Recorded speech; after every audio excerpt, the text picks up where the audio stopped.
Okay, let's be honest. Most of your March Madness brackets officially broken, probably thrown away after the first round. But if you did pick the four best teams at the very beginning to make it to the Final Four, you're in luck. Yeah, all four #1 seeds, Duke, Auburn, Houston, and Florida. Last one standing with the chance of the national championship. Meanwhile, the women's Final Four will be decided tonight, where South Carolina is awaiting its next opponent. We have got Charlotte Sports Line's Mike Lissette joining us this morning. Are you surprised that for the first time since 2008, all the #1 seeds are the last four remaining, Mike?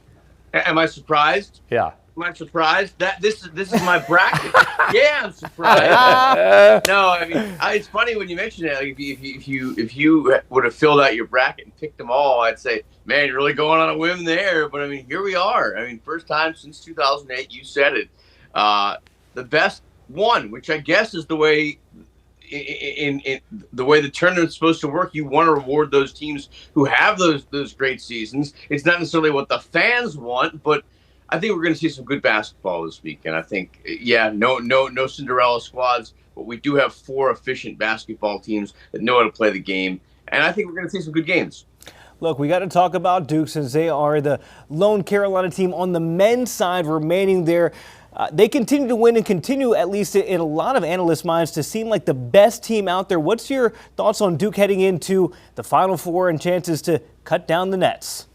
Well, again, I mean, the same thing we've talked about the last couple of weeks now. I mean, every time they get thrown into a situation where the game ends up being close, they don't panic. I mean, they may toy with teams a little bit before they figure them out. But the fact of the matter is, when your best player is a freshman who has a level head and doesn't get overwhelmed, the rest of the team follows suit. And that's exactly what happened on Saturday. They played a very good Alabama team that can shoot the basketball very well. They were coming off a record-setting game for threes, and they shut them down. And I listen, I said they were a lock to get into the Final Four. They're here, but now all bets are off because they're taking on a Houston team that is a lockdown defensive squad coming off one of the best defensive efforts in NCAA tournament history. So now, I mean, as good as they are, it doesn't get them anywhere at the end of the day. They've got to beat this Houston team, and that's no easy task.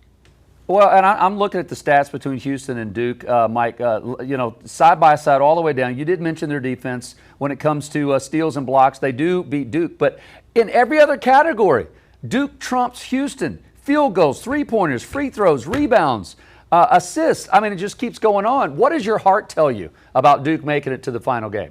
I mean, my heart tells me they're going to make it to the final game, but we've got to give people reason to watch. We can't just say, turn the TV off. I mean, no. I mean, yeah.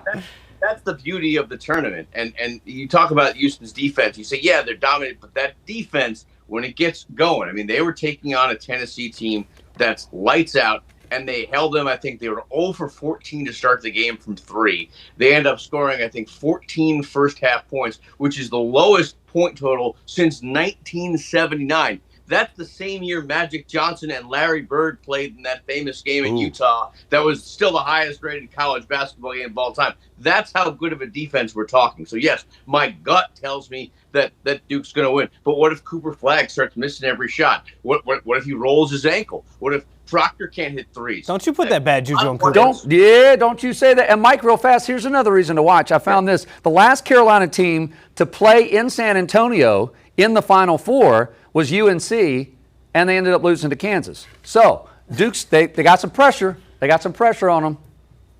They do, but I like their chances, and I like Florida too. I think we Florida Duke in the final game. That would be a good one. That's what I got there. I do want to talk to you about Florida because Auburn, right? You know, Johnny Broome looks like a man amongst boys out there in the post, but Florida's got some bigs. I just don't see Auburn and Johnny Broome them having enough gas in the tank to take down Florida, and it seems like you would agree.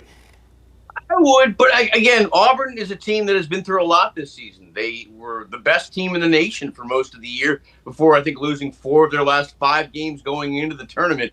And now they've turned things around. They found their rhythm again. So, again, I think it will be Florida in the final game, but they're going to have to get through a tough Auburn team that does not show a lot of quit. All right, I want to talk about women's basketball because today it will set the stage. A couple more games left before we know the Final Four for the women. But, wow, what a game between USC, South Carolina, and Duke with the women, of course. No surprise, South Carolina now in the Final Four. Yeah, I mean, Duke went into the day, I think, a 7.5 point underdog. And yet, if you watch that game, there they were in the third quarter, leading by 6. Then in the fourth quarter, they're leading by, I think, 3, and they just could not finish. And they had a chance, obviously, to tie at the end of the game. They went for the win. It did not work. But if you're Duke, you got to feel pretty darn good. You took the defending champs to the limit. South Carolina, that's now another game in which it's closer than expected. They're surviving, but I think if you're Don Staley, you're like, hey guys, let's stop playing with fire here, so to speak. Let's just put these teams away, play our brand of basketball, and get back on point. Speaking of Don Staley and the Lady Gamecocks, is this, I don't want to say the least talented team, but normally we're used to Don Staley coming in there and kind of wiping the floor with everybody. It seems like this year's is this the shakiest South Carolina roster you've seen heading into the Final Four in recent years? Well, Indiana said that very same thing, and they ended up getting smoked. That's true. In their game. So I would not put those comments. Don, she could be watching for all we know at this point. No, Love but you, Don. Yeah, we don't want to smoke, Don. No, but I think you're right. I think this team does have some holes, but as Rudy Tomjanovich said in 1995 with the Houston Rockets, don't ever underestimate the heart of a champion. This team does know how to win these big games. They're not overwhelmed by the moment. They may not play a full 40, but when it matters most, so far, they've been able to pull it out. Woo! Okay, that final game tonight, Texas and TCU for the women. Texas, TCU, Southern California, UConn. We'll take those two winners. Then we'll finally have Final Four for the women, and that championship game will be Sunday. All right, looking forward to it. Mike, thanks, brother. Appreciate that.